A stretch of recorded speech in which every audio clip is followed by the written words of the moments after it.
يوما إلى الحرم بلغ السلام موقة في النبي المعظم بلغ العلا بكماله كشف الحجاب بجماله حسن جميع خصاله صلوا عليه وعليه الصبح بدا من طلعته والليل زكى بلغ العلا بكماله كشف الحجاب بجماله حسن جميع خصاله صلوا عليه وعليه الحمد لله উপস্থিত মুআজ্জাজ মুহতারাম সুলাইমান আল্লাহ পাক রব্বুল আলামিনের দরবারে লাখ কোটি শুকরিয়া আদায় করি যে মহান আল্লাহ পাক রব্বুল আলামিনের আজকের এই পবিত্র দিন জুমার দিন পবিত্র মাস রমজান মাস রমাদান মাস বান্দার আল্লাহ পাক রব্বুল আলামিন এবং বান্দার সাথে সম্পর্ক করার মাস গুনাহ মাফের মাস এমনকি যে দিনগুলো চলছে মাগফিরাতের দিন এই বরকতপূর্ণ দিন বরকতপূর্ণ মাস এই মাসে আল্লাহ পাক রব্বুল আলামিন আমাদেরকে কবুল আর মঞ্জুর করে পবিত্র জুমার মধ্যে আমাদেরকে আগে আগে আসা বসার তৌফিক দান করেছেন সেজন্য প্রত্যেকে শুকরিয়া আদায় করি শুকর করো আলহামদুলিল্লাহ তার সাথে সাথে লক্ষ্য করে দুরূদ সালাম প্রেরণ করি বিশ্বমানবতার মুক্তির দিশায় বিজয়ের সরদার সমস্ত লোকের সম্রাট شفيع المجرمين رحمة للعالمين آخر جنة شر الأشرار الله محمد نبي محمد مصطفى صلى الله عليه وسلم وشكر السلام على رسول الصحابة الكرام تابعين شهداء العظام أئمة المجتهدين شهداء كربلاء ولي الأولياء علماء الإمام الدين الإسلام المخدوم في الدنيا جميع থেকে বিদায় নিয়েছেন শুরুতেই বলি মাহে রমজান এটা আল্লাহ এবং বান্দার সাথে সম্পর্ক হওয়া মাস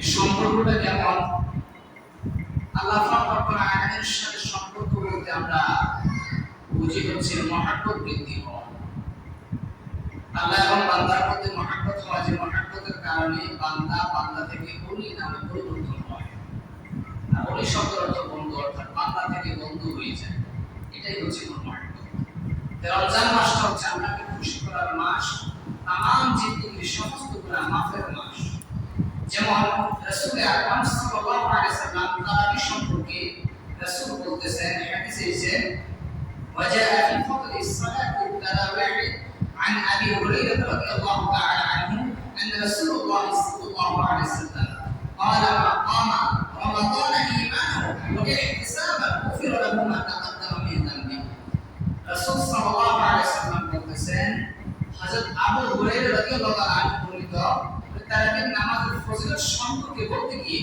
তিনি রাসূলের হাদিসটা বললেন রাসূল বলেছেন যে ব্যক্তি পূর্ণ ঈমান আকীদার সাথে এবং সওয়াবের আশায় রমজানের রাতে তারাবির নামাজ পড়বে তার প্রতি জীবনে যত গুনাহ করেছে সকল গুনাহ আল্লাহ তাআলা ক্ষমা করে দেবেন এই যে তারাবির নামাজ মূলত 20 টাকা আমরা অনেক সময় অনেকে বলে থাকি তারাবির নামাজ 8 টাকা অনেকে পড়ে 8 টাকা করে চলে যায় 10 টাকা করে চলে যায় এটা ঠিক না আমি ওই সম্পর্কে পুরো কোনো আলোচনায় যাচ্ছি না তারপরেও দুটি কথা বলি তারাবির নামাজ হচ্ছে 20 টাকা যেমন ধরেন আমরা যারা 8 টাকা পড়ি 8 টাকার নামাজটা হাদিসে বসে আছে হয়তো কিয়ামুল লাইল না হয় তাহাজ্জুদের নামাজ হয়তো এখন বলতে পারেন তাহাজ্জুদের নামাজ তো শেষ হতে পারে না তাহাজ্জুদের নামাজ রাসূল আকরাম সাল্লাল্লাহু আলাইহি সাল্লাম বলতেছেন যারা শেষ হতে উঠতে পারবেন তারা যাতে প্রথম রাতে আদায় করে নেয় এখন আপনি যদি তাহাজ্জুদ পড়েন আপনার তারাবি হবে না দুইটার একটা তিনটার মধ্যে যে কোনো একটা হবে আর কিয়ামুল লাইল আর না হলে তাহাজ্জুদের নামাজ আর আপনি যদি 20 টাকাতে পড়েন তাহলে তিনটাই পাচ্ছেন কিয়ামুল লাইল হবে তারাবিও হবে তাহাজ্জুদ হবে তিনটার সওয়াব একসাথে পাচ্ছেন এজন্য নামাজের ক্ষেত্রে পৃথিবীর মধ্যে একটি কথা একটি বাক্য প্রবাদ আছে পৃথিবীর মধ্যে সবচেয়ে বড় চোর হচ্ছে নামাজ চোর ঈমান চোর আমল চোর নামাজের ক্ষেত্রে কোনো প্রকার কম্প্রোমাইজ করবেন না ইবাদতের ক্ষেত্রে ইবাদতটা সঠিক রাখবেন আল্লাহ যাতে আমাদেরকে 20 রাকাত তারাবি যতদিন আর যতগুলো রোজা আছে আল্লাহ যেন আমাদেরকে 20 রাকাত তারাবি আদায় করে তৌফিক দান করেন বলতে বলে আমিন। রাসূল আকরাম সাল্লাল্লাহু আলাইহি ওয়াসাল্লাম বলতেছেন যে ব্যক্তি পরিপূর্ণ ঈমানের সহিত পরিপূর্ণ তাকওয়ার সহিত সাওয়াবের আশায় যে প্রতিদিন নিয়মিত 20 রাকাত তারাবি আদায় করবে আল্লাহ পাক রব্বুল আলামিন তার পূর্বে যত গুনাহ করেছে সকল গুনাহ আল্লাহ তাআলা ক্ষমা করে দেবেন।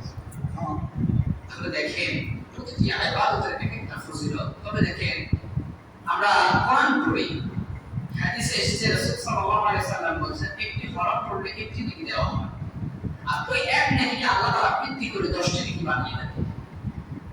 10টি নেকির বদৌলতে রমজান মাস হিসাবে আপনি চিন্তা করেন যদি রমজানের বাহিরে বাকি 11 মাস আল্লাহ পাক রব্বুল আলামিন এক নেকিকে 10 নেকিতে বৃদ্ধি করে, তাহলে এই 10 নেকিকে যদি আল্লাহ তাআলা 700 তে বৃদ্ধি করে 770 হয় 700 হয় 700 তে বৃদ্ধি করে তাহলে সওয়াব তো ভরপুর। আপনি যদি প্রতিদিন সূরা ইখলাস অন্তত 3 বার পড়েন এক খতম কোরআন কারীমের সওয়াব আপনার আমল-নামায় লিপিবদ্ধ হচ্ছে। প্রতিদিন আমলটা করেন। এই যে রমজান মাস কেন বলি যে এটা আল্লাহর সাথে বন্ধুত্ব হাসিলের মাস, রাসূলের সাথে সম্পর্ক তৈরির মাস। রাসূলের সাথে সম্পর্ক কিভাবে তৈরি হয়? রাসূলের সুন্নাহ আদর্শগুলো নিজের ভিতরে লালন করলে আল্লাহর কাছে চাইতে হবে রাসূলের দিদার নাম একবার যে করতে পারে তার জন্য জাহান্নামের আগুন সম্পূর্ণরূপে হারাম হয়ে যায়। কারণ রাসূল আকরাম সাল্লাল্লাহু আলাইহি সাল্লাম এমন একজন ব্যক্তি জিনার জন্য আল্লাহ পাক রব্বুল আলামিন গোটা পৃথিবী সৃষ্টি করেছেন। জিনাকে খুশি করার জন্য আসমান জমিন যা কিছু পৃথিবীতে আছে সকল কিছু ওনাকে খুশি করার জন্য সৃষ্টি করেছেন। এবং কি রাসূল আকরাম সাল্লাল্লাহু আলাইহি ওয়াসাল্লাম এটা বলেছেন যে শয়তান কখনো আমার সুরত ধরতে পারে না। শয়তান আমাদেরকে মাঝে মাঝে স্বপ্ন দেখায়, অনেক রকম স্বপ্ন দেখায়, খারাপ দেখায়, ভালো দেখায়। তবে শয়তানের কাজই হচ্ছে দুষ্টামি, খারাপগুলো দেখানো। সে খারাপগুলো দেখাচ্ছে। এইজন্য রাসূল বলতেছেন কিন্তু শয়তান সে কখনো আমার সুরত ধারণ করতে পারে না। আল্লাহর কাছে চাইবেন আল্লাহ যেন আমাদেরকে রাসূলের দিদার নসিব হয়। এই জন্য আল্লাহ যেন আমাদেরকে কবুল মঞ্জুর করে। রমজান মাসটা আমরা হারিয়ে ফেলতেছি। সময় রমজানের প্রায় আজকে তৃতীয় জুমা। আজকে প্রায় তৃতীয় জুমার সামনে একটি জুমা আছে মাত্র। এক জুমা হয়তো এক জুমার পরে কয়েকদিন থাকবে। কয়েকদিন বলতে কি শেষ জুমা যেটা ওইটা রমজান হয়তো ঈদ শুক্রবার হবে না হয় শনিবার, 2 দিনের একদিন। আর আমরা সামনে একটি জুমা পাচ্ছি। তাহলে রমজানটা আসলে আবার চলে গেল। ক্ষণিকের সময় পৃথিবীর মধ্যে এখন সময়ের যে সিস্টেমটা সময় আগের মতোই আছে, বাট সময়ের যে বরকতটা সেটা কমে গেছে। কারণ এটা একটা কিয়ামতের আলামত। কিয়ামতের আলামত বলতে সময়ের বরকত কেন কমে যায়? আপনি যদি খেয়াল করেন সময়ের বরকত কমে নাই, আমরা নিজেরাই কমিয়েছি। আপনি আমলের মধ্যে নাই, সময় বলতে দিয়ে চলে যাচ্ছে আপনার ফোন, আপনি মোবাইল দেখতেছেন, সময় চলে যাচ্ছে খবর নাই। আপনি ঘুমাচ্ছেন, আপনি হাসি তামাশা করতেছেন, আপনি দৌড়াদৌড়ি করতেছেন, আপনি বিভিন্ন কাজ করার ব্যস্ত, ইবাদতের কাজে ব্যস্ত নাই। তখন সময়টা কোন দিক দিয়ে যায় আমাদের খেয়ালে আসে। যদি আমি সংরক্ষণে বান্দাওয়াতের মাধ্যমে থাকতাম, ইবাদতের মাধ্যমে থাকতাম, আমলের মাধ্যমে, নামাজের মাধ্যমে থাকতাম, তাহলে বুঝতাম যে সময় এখনো আছে, সময় যেতে খুব সময় লাগছে। যারা ইস্তিবাকে পড়ে তারা বলতে পারবে, কারণ সারাক্ষণ এসখানে বসে থাকা লাগে তো, তারা বলতে পারবে। তাদেরকে জিজ্ঞেস করেন যে সময় যায় একদিন মানে 1 বছরের সমান সময় যেতে চায় না। এই সারাক্ষণ ইবাদতের মাধ্যমে আছে, এই জন্য আমরা সময় বরকত বাড়িয়ে দিয়েছি। আপনি আমলের মধ্যে থাকবেন না, গুনাহের মাধ্যমে থাকবেন, আল্লাহ আপনার সময় বরকত কমিয়ে দিবে। সর্বক্ষণ আর যতগুলো রমজান আছে আল্লাহর কাছে চান, তওবা করেন, তওবা করলে আল্লাহ তাআলা ক্ষমা করবেন। এখন প্রশ্ন হলো রমজান মাসে শয়তান বন্দী থাকে, কিন্তু তারপরে আমরা ইবাদত না করে গুনাহ কেন এত বেশি করি? আমাদের সমাজে কেন দর্শন হয়, কেন এই সমস্ত দুর্নীতি যেগুলো হচ্ছে বর্তমান সমাজে? গত কিছুদিন পূর্বে পত্রিকায় দেখলাম এক নারী, সে বিধবা, তার একটি সন্তান আছে, ছেলে আছে, বিধবা। তার শিক্ষা থাকার কারণে সে একটি বিদ্যালয়ে টিচার হিসেবে আছে, শিক্ষকতা করে। তার ঘরে ঢুকে দর্শন করেছে, ভোর রাতের 8টা মুহূর্তে দর্শন করে চলে গেছে। এরপর কিছুদিন আগে 6 বছর এক মেয়েকে দর্শন করলো। এই যে ঘটনাগুলো করতেছে রমজান মাসে, বিশেষ করে ইতিপূর্বে রমজানে অধিক হারে বেড়ে গেছে দর্শনের সংখ্যা। তার কারণ হচ্ছে দেখেন এই দুটি লক্ষণ। শয়তান বন্দী থাকার পরেও আমরা যে গুনাহ করি এই দুটি লক্ষণ। আমি পূর্বে একটা আলোচনা করেছিলাম, আজকে আবার বলতেছি, শয়তান বন্দী থাকার পরেও যে আমরা গুনাহ করি এই দুটি লক্ষণ।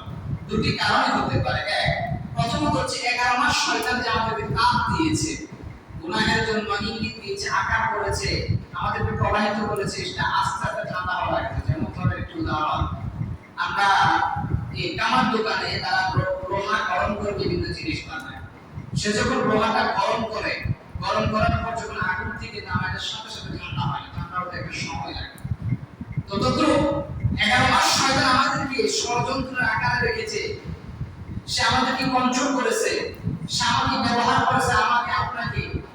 এই যে সিস্টেমটা আমাদেরকে শিখিয়ে দিয়েছে, সেই সিস্টেম থেকে আমরা বের হতে একটু সময় লাগে।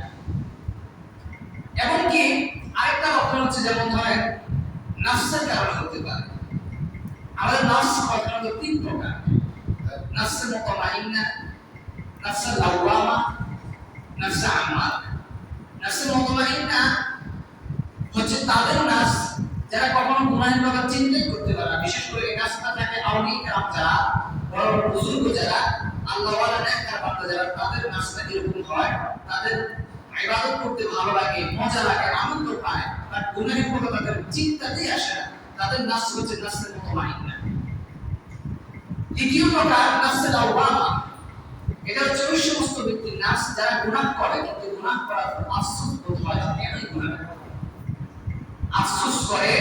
তাদের ঈমান কিন্তু আছে, এটা ঈমান থাকার ইঙ্গিত যে আমার ঈমান এখন আছে, আমি যে গুনাহ করেছি এটা ভুল করেছি, আল্লাহর কাছে তওবা করতে হবে, সাথে সাথে আল্লাহর কাছে তওবা করে নেয়। ওই সমস্ত ব্যক্তির নফস যেটাকে বলা হচ্ছে হাদিসের ভাষায় নফসে লাওয়ামা।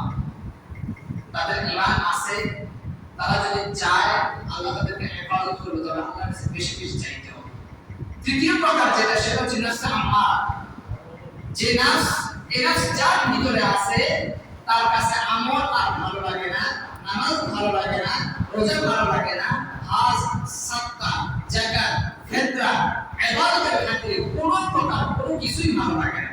তার সর্বক্ষণ মন চায় গুনাহ করতে, গুনাহ করতে, গুনাহ করতে। তার কাজই হচ্ছে গুনাহ। কি রমজান, কি মুহররম, কি ঈদ, সব একই তার কাছে। এই জন্য 3 প্রকারের নফস আপনার নফস করে, সেটা আপনি চিন্তা করে নেবেন। যদি নফসে আম্মারা হয়, তাহলে তওবা করে ফিরে আসুন। নফসে লাওয়ামা হলে আল্লাহর কাছে বেশি বেশি তওবা করুন, যাতে আল্লাহ তাআলা প্রথম সারির নফস যাদের আছে, নফসে মুতমাইন্না, তাদের কাছে আমাদেরকে সারিবদ্ধ করেন। আর নফসে মুতমাইন্না এটা তাদের নফস যারা আল্লাহ ওয়ালা, যারা বুজুর্গ, যারা নেককার, আবিদ, সালেহ। এই জন্য আল্লাহর কাছে চাইতে হবে। এই যে নফসে আম্মারা ব্যক্তি, যাদের নফসে আম্মারা, তারাই রমজান মাসে এই সমস্ত আকাম কুকাম করতেছে। খেয়াল রাখবেন। এই জন্য আমরা সবসময় বলি, আপনি দেখেন আজকে বাজারে যান, এখন তো ঈদ এখন অনেক দেরি আছে, প্রায় অনেক 13-14 দিন বাকি আছে। এখন থেকে বাজারে যে হাল অবস্থা, সব নারী ভরপুর। তার কারণ ঈদের মার্কেট করবে, রমজানের রোজা রাখে। কিন্তু এই জন্য রাসূল বলতেছেন, যারা রমজানের রোজা রাখার পরেও অশ্লীলতায় লিপ্ত আছে, বেহায়াপনায় লিপ্ত আছে, তারা রোজা রাখার প্রয়োজন নেই। আমি তো তোমাকে 11 মাস রিজিক দিয়েছি। আল্লাহ বলেছেন, আমি তো তোমাকে 11 মাস রিজিক দিয়েছি, দুপুরে খাওয়াইছি, রাতে খাওয়াইছি, সকালে খাওয়াইছি, দিনে রাত খাওয়াইছি। আমি কি সামান্য রমজানের 1 মাস তোমাকে দুপুরে ভাত খাওয়াইতে পারবো না? অবশ্যই পারবো। তবে তুমি যদি রোজা রেখে, রোজার হুকুম আহকাম মানতে পারবে না, আর রোজা রাখার প্রয়োজন নেই। তুমি বেরোজগারি, ঠিক আছে, দুপুরে খাবার খাও, বিকালে খাও, সকালে খাও, কোনো সমস্যা নেই। বাবা যাওয়ার কেউ নেই। কারণ রাসূল আকরাম সাল্লাল্লাহু আলাইহি ওয়াসাল্লাম দোয়া করেছেন তো, যে আল্লাহ আমার উম্মতকে আপনি জমিনে মানুষের সামনে বেইজ্জতি করিয়ে দিন। যদি বেইজ্জতি করতে আমি বেইজ্জতি করতে, আপনি করতেন, আমরা সবাই করতাম, আর কেউ গুনাহ করতেন, সবাই গুনাহ করি। এই জন্য রাসূলের দোয়ার বরকতে আল্লাহ আমাদেরকে হেফাজত করেছেন, সমস্ত রকম পেরেশানি থেকে, বিপদ থেকে আল্লাহ আমাদেরকে হেফাজত করেছেন। এই জন্য সব সময় খেয়াল রাখবেন, আমার মেয়ে, আমার সন্তান দর্শন হওয়ার মূল কারণ হচ্ছে আমি তাদেরকে প্রায়োরিটি দিচ্ছি, আমি তাদেরকে সিস্টেম শিখাচ্ছি না, আমি তাদেরকে ছেড়ে দিচ্ছি। হ্যাঁ, কিভাবে ছাড়ছেন? আপনি হয়তো বলতে পারেন তারা স্কুলে যায়, কলেজে যায় না, তাদের পর্দা যেটা, এটা শুধু আপনি যদি বলেন না মুসলিম ধর্মে না, মুসলিম ধর্মে শুধু পর্দার বিধান মুসলিম ধর্মে সীমাবদ্ধ নয়, হিন্দু ধর্মে আছে, বৌদ্ধ ধর্মে, পৃথিবীতে যত ধর্ম আছে প্রত্যেকটা ধর্মের মধ্যে পর্দার বিধান আছে। ইনশাআল্লাহ সামনে একদিন আলোচনা করব পরিপূর্ণ পর্দা সম্পর্কে, প্রত্যেকটা ধর্ম থেকে কিছু কিছু সম্পর্কে আলোচনা করব। এই পর্দার বিধানটা প্রতিটা ধর্মে থাকার মূল কারণ হচ্ছে আমার যে নারীগুলো, আমার সমাজের, আমার রাষ্ট্রের নারীগুলা এখন যেমন ধরেন আমরা ঘরে স্বর্ণ অলংকার রাখি, স্বর্ণ অলংকারটা এমন ভাবে হেফাজতে রাখি, মানে এটা এত মূল্যবান একটা সম্পদ। আমি দেখি তো স্বর্ণের বড়ি এখন বিশাল একটা দাম আছে। আমরা ছোটবেলায় শুনছি 60,000, 70,000, 65,000, বর্তমানে 2.5 লক্ষ টাকা চেয়ে গেছি, দুবার করে প্রায় 1.5 লক্ষ টাকা। এটা এমন একটা সম্পদ, আমরা এটাকে মূল্যায়ন এখন এমন ভাবে করতেছি, এটা এমন জায়গায় রাখি যে জায়গার খবর ঘরের পরিবারও জানে না, এমন ভাবে লুকিয়ে রাখি। কিন্তু তাদের চাইতে এই স্বর্ণ অলংকারের চাইতে সবচেয়ে গুরুত্বপূর্ণ যেটা, সেটা হচ্ছে আমার ঘরের নারী। কারণ তার ইজ্জত, তার মর্যাদা বৃদ্ধি করেছেন স্বয়ং আল্লাহ রাব্বুল আলামিন। তার ইজ্জত মর্যাদা বৃদ্ধি করেছেন স্বয়ং রাসূল আকরাম সাল্লাল্লাহু আলাইহি ওয়াসাল্লাম। তাদেরকে আমরা কিভাবে মেইনটেইন করি, তাদেরকে কিভাবে আমরা আগলে রাখি? আমরা তো আগলে রাখি। আমি আমার মেয়েকে স্কুলে পাঠাই, সম্পূর্ণ ব্যাপার।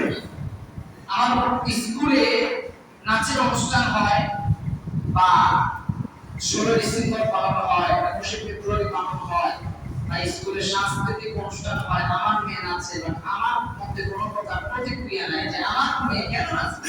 আমি তো তাই ইউজ করতে চাইনি, আমার তাই ইউজ হওয়ার কোনো প্রয়োজন নেই। কারণ রাসূল বলেছেন 3 ধরনের ব্যক্তি কোনোদিন জান্নাতে প্রবেশ করতে পারবে না। এক নম্বর হচ্ছে তাই ইউজ। আমি নিজেকে নিজে তাই ইউজ প্রমাণ করতেছি।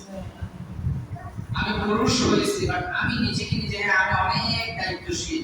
আমি আমার ছেলেকে মেয়েকে একবেলা না খেয়ে ঘুমাতে দিই না, তারা রাত্রে কখনো না খেয়ে ঘুমাতে পারে না। আমি বলি আমি বড় দায়িত্ব পালন করি।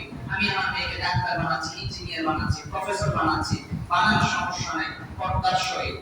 আগে পর্দা মেনটেন করতে হবে, তারপর দুনিয়া কি সম্পর্ক আছে। আমরা তো এখন মনে করি আমার মেয়েরা যদি আমাদের সাথে যে পুরুষের সাথে পায়ের কাঁধে কাঁধ না মিলিয়ে চলে, তাহলে পৃথিবী এগিয়ে যাবে না, পৃথিবী এগিয়ে যাবে না, পৃথিবী থমকে যাবে না। পুরুষের কাজ হচ্ছে গোটা পৃথিবী মেনটেন করা, আর নারীর কাজ হচ্ছে সাংসারিক, পারিবারিক বা ঘরোয়া পরিবেশগুলো মেনটেন করা। আমাদেরকে সিস্টেম অবলম্বন করতে হবে। যদি সিস্টেম অবলম্বন করতে হবে, আমি যদি আমার বোনকে, আমার মাকে অস্ত্র থেকে দূরে রাখতাম, সমাজে রাস্তাঘাটে বাজারে যাওয়া থেকে বিরত করে রাখতাম, শিক্ষা দিয়ে কি হবে? শিক্ষা কতটুকু ফরজ? তারাবুল ইলমি ফারিদাতুন আলা কুল্লি মুসলিম ওয়া মুসলিমা। প্রতিটি নারীর জন্য, প্রতিটি পুরুষের জন্য ততটুকু শিক্ষা ফরজ। দিনী আইনের শিক্ষা ততটুকু ফরজ যতটুকু দ্বারা সে ঈমান আমলকে হেফাজত করতে পারবে, ঈমান নিয়ে কবরে যেতে পারবে, ততটুকু ফরজ করা হয়েছে। কিন্তু আপনি কি করতেছেন?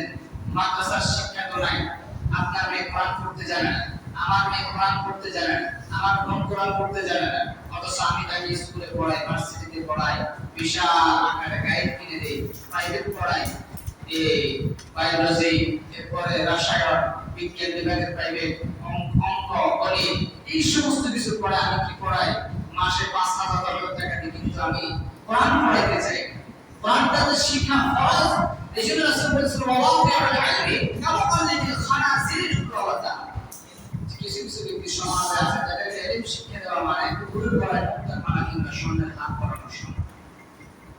তা আমাকে আপনাকে সংশোধন করতে হবে, প্রতিজ্ঞাবদ্ধ হতে হবে যে আমি যদি এই সমাজকে, আমরা অনেকে বলে রাষ্ট্র কি করে, সরকার কি করে, সরকারের হাতে টানে।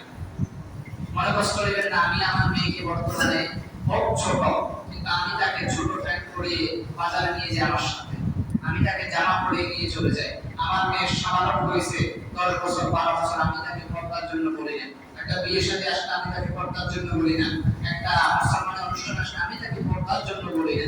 এই যে না বলার কারণে আজকে যুব সমাজের চোখ খারাপ হয়েছে। যুব সমাজ তাদের চোখকে হেফাজত করতে পারে না, এই জন্য মাঝে মধ্যে আকাঙ্ক্ষা ঘটে। ঘটার মূল কারণ আমাদের দোষ। আমরা অন্য কারো দোষ দিতে হবে না। মেয়ের বাবার দোষ, মেয়ের গার্জিয়ানের দোষ, তারপরে আপনি পুরুষের দোষ দিবেন।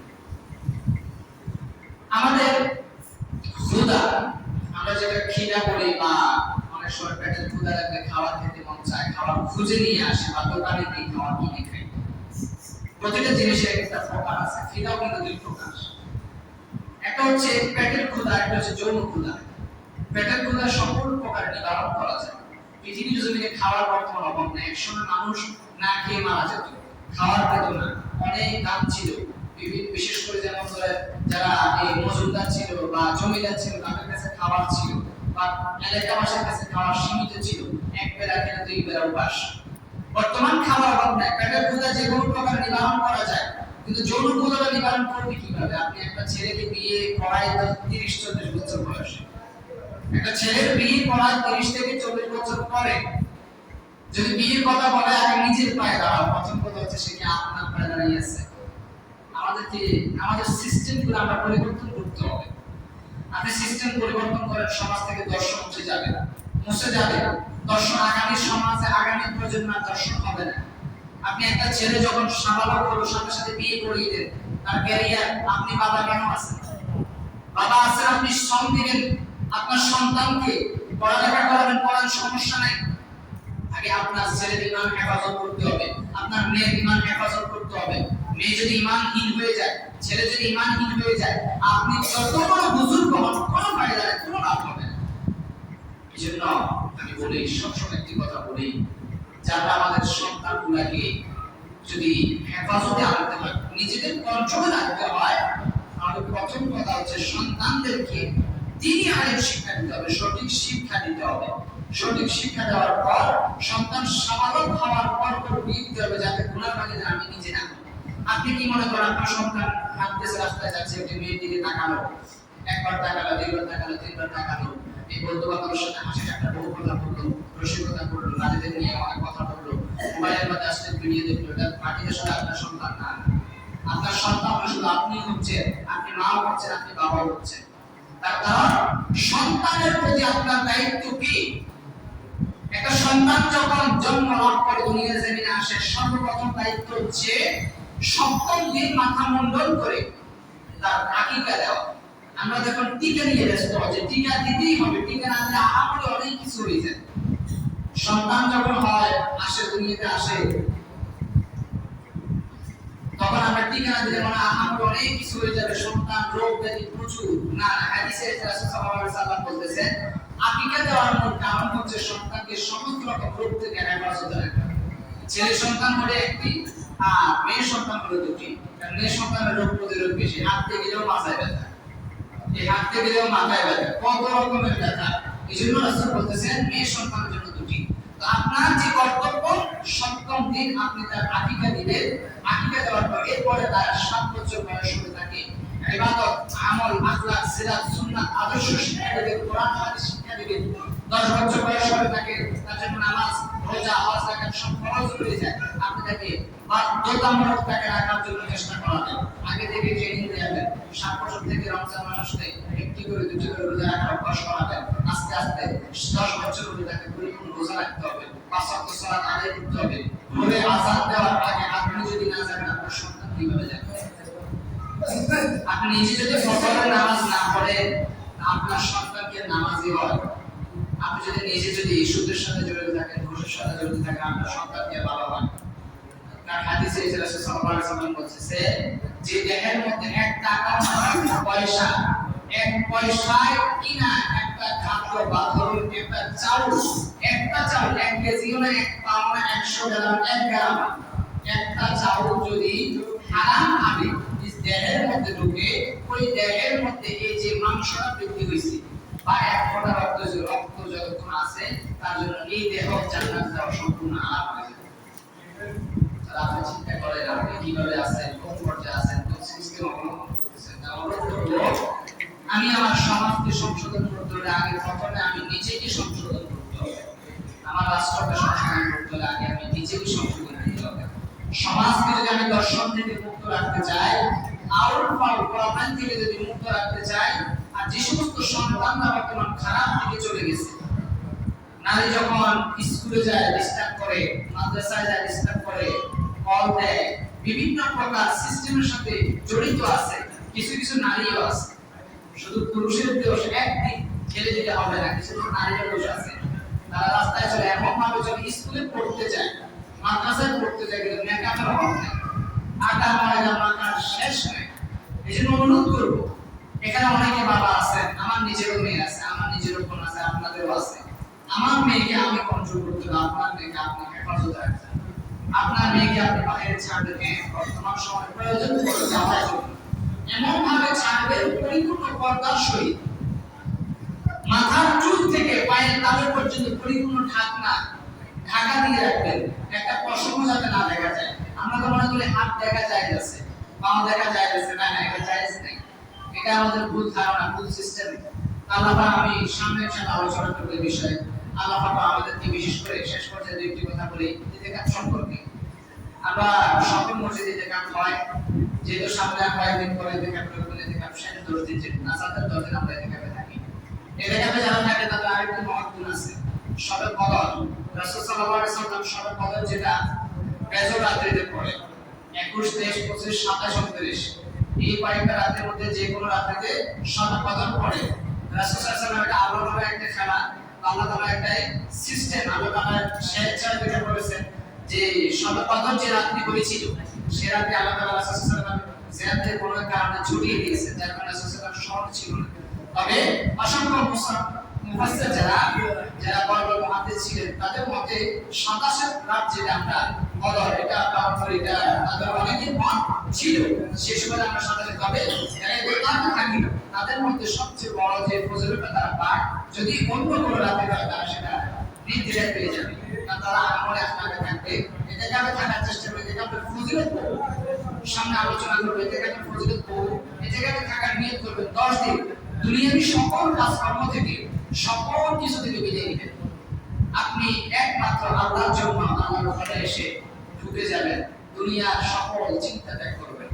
অনেকে আছে অনেক রকম চিন্তা পেরেশানির মধ্যে থাকে, সকল পেরেশানি দূর করবেন, পেরেশানি থেকে দূরে থাকবেন। দূরে থেকে মোবাইল বলেন, বিশেষ করে মোবাইলটা একেবারে দূরে, একটা কোরআন, একটা তাসবিহ, সঙ্গে কিছু বিছানাপত্র নিয়ে মসজিদে ঢুকে যাবেন। 10 দিনের জন্য নিয়ত করবেন, আল্লাহ যেন এই 10 দিন পর আমাকে একদম নিষ্পাপ মাসুম হিসেবে কবুল করে মসজিদ থেকে বের করেন। যেটা আল্লাহর কাছে চাইবেন। যারা চান, যারা পারেন, প্রত্যেকে থাকার চেষ্টা করেন। এমন নয় যে এখানে একজন দুইজন থাকে না, আপনি যদি পুরো মসজিদেও সবাই থাকে কোনো সমস্যা নেই, থাকতে পারে, কোনো সমস্যা নেই। এখানে আপনি থাকবেন, আপনার সওয়াব, যে থাকবেন আপনার সওয়াব নেই, আপনার ইচ্ছা হয়েছে আপনি থাকবেন, কোনো সমস্যা নেই। এই জন্য আল্লাহ পাক আমাদের প্রত্যেকে কবুলের মঞ্জুর করুক, আমলের হিসেবে কবুলের মঞ্জুর করুক। আমার ঘরের মামনকে বিশেষ করে রমজান চলতেছে, ঈদ আসতেছে, এই বিহার করার জন্য হেফাজত করুক। আলহামদুলিল্লাহ, আসসালামু আলাইকুম ওয়া রাহমাতুল্লাহি ওয়া বারাকাতুহু।